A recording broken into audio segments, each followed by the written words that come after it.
আমরা Raipur government polytechnic student, আমরা mechanical engineering ডিপার্টমেন্টের থার্ড ইয়ারের স্টুডেন্ট। আমরা ফাইনাল ইয়ার প্রজেক্টের হলো থার্মোইলেকট্রিক মিনি আইস মেকার। আমাদের গ্রুপের 8 জন সদস্য হলো সিমরানা ভাদুরী, রিজু মণ্ডল, সৌমেন গিরি, সুদীপ কাইতি, অভিজিৎ মণ্ডল, দেবাশিস দেব, রিজু দাস, মাইসেল বিষ্ণু মণ্ডল। আমি থার্মোইলেকট্রিক মিনি আইস মেকারের ইন্ট্রোডাকশনটা বলে শোনাচ্ছি।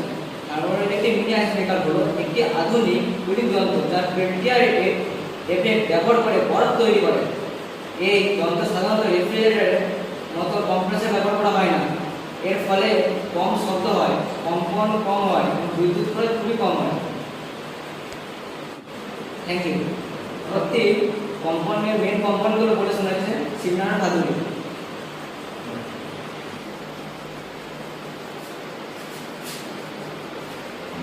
আমি সিমরানা ভাদুরী।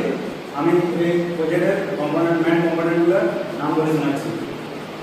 1 নম্বর Peltier module, heat sink, DC fan, thermal paste, power supply, insulation box. এরপরে পরবর্তী নাম্বার রিজু মণ্ডল ওয়ার্কিং বিষয়টা বলে শোনাবে।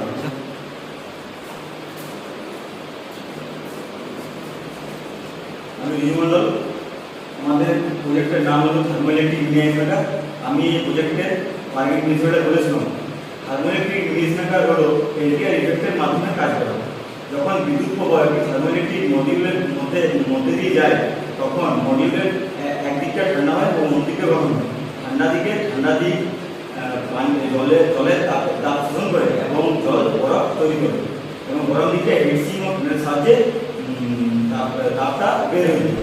এর প্রক্রিয়াটি চলতে থাকলে ধীরে ধীরে পানি এই জল বরফে পরিণত হয়। আমাদের প্রজেক্টের এক্সাম্পল বরফ হিসাবে দেখাচ্ছি।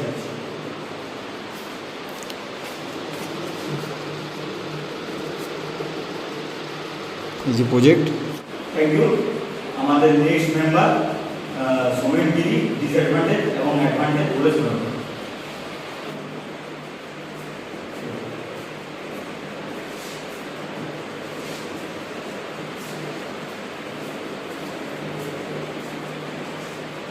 আমার নাম সৌমেন গিরি।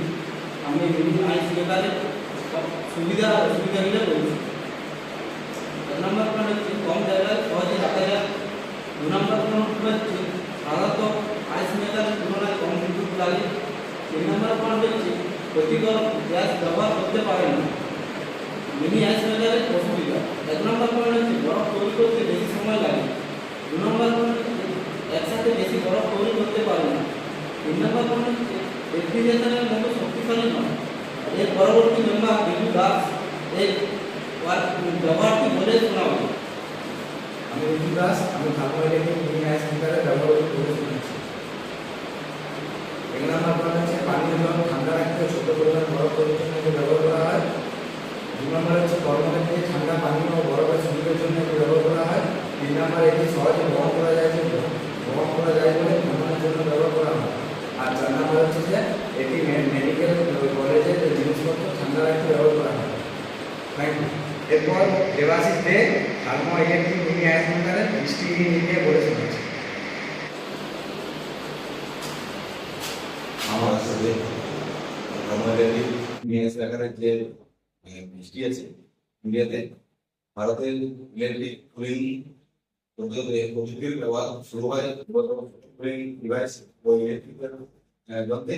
পরে পেল্টিয়ার মডিউল প্রযুক্তির সাথে সাথে থার্মোইলেকট্রিক মিনি আইস মেকার জনপ্রিয়ভাবে শুরু করে। বর্তমানে ভারতের বাড়ি, অফিস, ভ্রমণ, ক্যাম্পিং এবং ছোট ব্যবসায়িক কাজে থার্মোইলেকট্রিক মিনি আইস মেকারের ব্যবহার বাড়ছে। আধুনিক কুলিং প্রযুক্তির উন্নতির ফলে ভবিষ্যতে উৎপাদন ব্যবহার আরও বৃদ্ধি পাওয়ার সম্ভাবনা রয়েছে।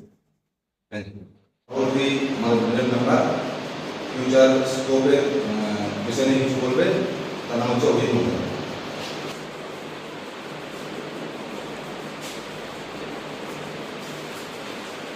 আমার নাম অভিজিৎ মণ্ডল। আমি থার্মোইলেকট্রিক মিনি আইস মেকারের ভবিষ্যতের সম্ভাবনাগুলি বলে শোনাচ্ছি। 1 নম্বর পয়েন্ট হচ্ছে কম বিদ্যুৎ খরচের উন্নতি। ভবিষ্যতে আরও কম বিদ্যুৎ ব্যবহার করে বেশি বরফ তৈরি করা সম্ভব হবে। 2 নম্বর পয়েন্ট উন্নত কুলিং প্রযুক্তি। নতুন পেল্টিয়ার মডিউল ব্যবহার করে দ্রুত ও ভালো কুলিং পাওয়া যাবে। 3 3 নম্বর পয়েন্ট হচ্ছে সোলার পাওয়ার ব্যবহার, সৌরশক্তির মাধ্যমে চালানো সম্ভব হতে পারে। 4 নম্বর পয়েন্ট পোর্টেবল ব্যবহার বৃদ্ধি, ভ্রমণ, ক্যাম্পিং ও ছোট অফিসে এর ব্যবহার আরও বাড়বে। Thank you. পরবর্তী মেম্বার সুদীপ কাইতি ও কনক্লুশন বলে শোনাচ্ছি।